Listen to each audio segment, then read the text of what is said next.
Have you ever seen someone so calm, so ordinary, that you'd never guess they carried secrets the world would never believe? This is one of those stories, the kind that starts in a grocery store but ends in military silence, respect, and revelation. A story about a woman once known only by her call sign, Ghost 9, that you're watching grow for justice, where we bring you the most powerful and unbelievable stories of courage, sacrifice, and mystery.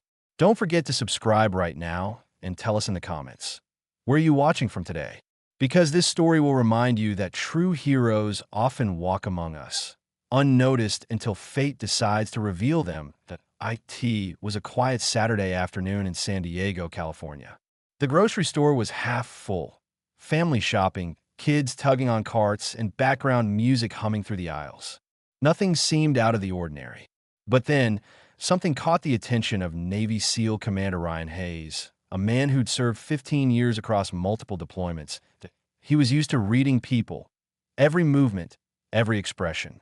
It was second nature for him to sense tension, to detect who had been in battle and who hadn't. And as he stood in the checkout line, he noticed a woman ahead of him. She was tall, wearing a gray hoodie, baseball cap low, her movements precise but casual. Her eyes, sharp, scanning, always aware, reminded him of someone who'd lived through combat, not comfort. When her card slipped out of her hand, Ryan instinctively bent down to help her. As he handed it back, he noticed a faint tattoo near her wrist, barely visible, but one he instantly recognized, a black raven over a series of digits, 091. He froze. That number and that raven weren't just random. They were part of a covert ops division that had been classified for over a decade.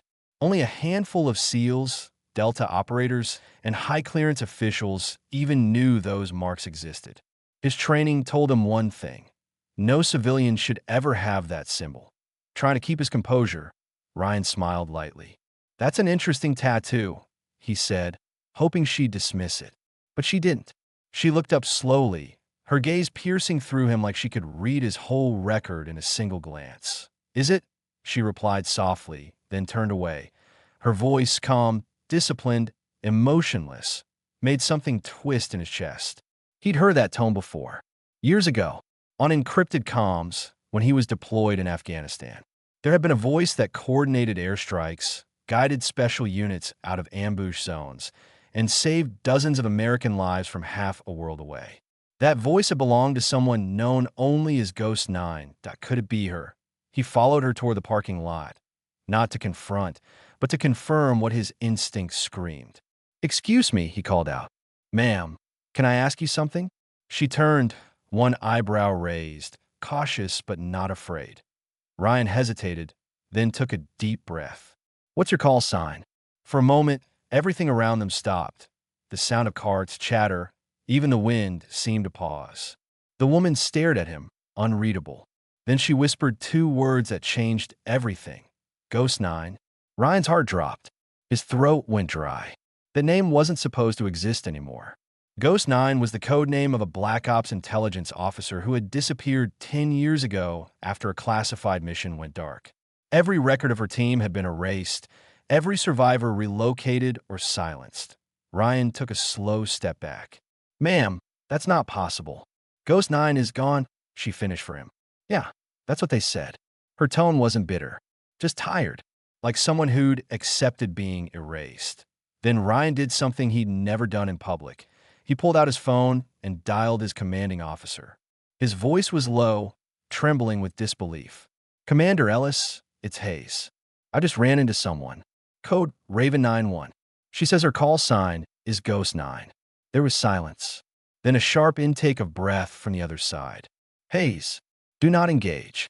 Repeat, do not engage. Walk away. Now." Ryan looked up, confusion written across his face. But before he could ask why, she was gone. Vanished between the rows of cars like a shadow, he stood there, speechless. His commander's voice came again, colder this time. "Hayes, I don't know who you saw, but if she said Ghost 9, then you didn't see her. You understand me? She's not supposed to exist." That night, Ryan couldn't sleep. He went over every classified briefing, every old file he could remember. Ghost 9 had been part of a deep reconnaissance unit, Not just a strategist, but a ghost operative who ran intel between ground teams and drones in war zones where satellites went dark. She'd saved countless lives. Then one day, her unit disappeared. The report said Operation Compromised, and Ghost 9 presumed Kia. But clearly, that wasn't the truth. The next morning, his phone buzzed with an encrypted message. It wasn't from his commander. It wasn't from any number he recognized. It simply read, "You shouldn't have asked. Some ghosts prefer silence." G9. He stared at the screen, chills running down his spine. How had she found his number? How did she even know his name? Then he realized she must have recognized him long before he recognized her. 3 days later, Ryan was summoned to headquarters. He expected a reprimand for breaching protocol. Instead, he was met with something far stranger: silence. No one mentioned the incident. No one acknowledged the call. When he tried to bring it up, his CEO's only reply was, "We don't talk about dead ghosts." But the truth didn't die that easily. 2 weeks later, he found a sealed envelope on his doorstep. No name, no return address.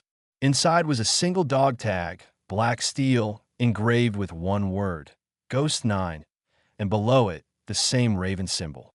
Along with it, a note: "You once followed my coordinates in Helmand Province. You never knew who gave them.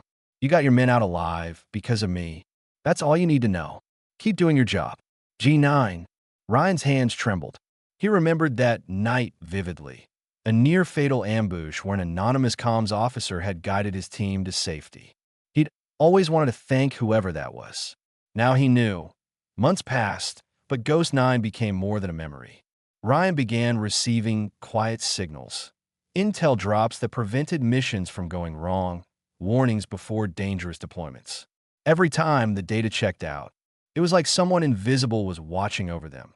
Then, one night, an encrypted video transmission appeared on the base system, flagged for Commander Hayes only. He opened it, heart pounding. The screen flickered, and there she was, the same woman from the grocery store, face half-shadowed, eyes steady. "Commander Hayes," she said calmly, "you were right to ask. But understand this. The world you serve doesn't always tell you the truth. There are people who disappear so others can live. I was one of them. I'm not coming back, but you'll hear from me again when the country needs me." The feed cut off before he could respond. No trace, no origin, nothing. He never saw her again. But whenever new SEAL recruits asked about legends, the ones whispered in dark halls, the ones without names or medals, Ryan would tell them, sometimes the real heroes don't die. They just fade like ghosts. And that's how one quiet grocery store encounter turned into one of the most mysterious and unforgettable revelations in SEAL history. Because courage isn't always loud. Sometimes it walks past you in silence, wearing a hoodie, buying milk, carrying secrets that changed nations. If this story gave you chills, don't forget to subscribe to Grow for Justice, because we tell stories that uncover truth, honor the hidden, and celebrate those who fought even when the world forgot their names. And before you go, tell us in the comments, where are you watching from? We'd love to know how far our stories are reaching.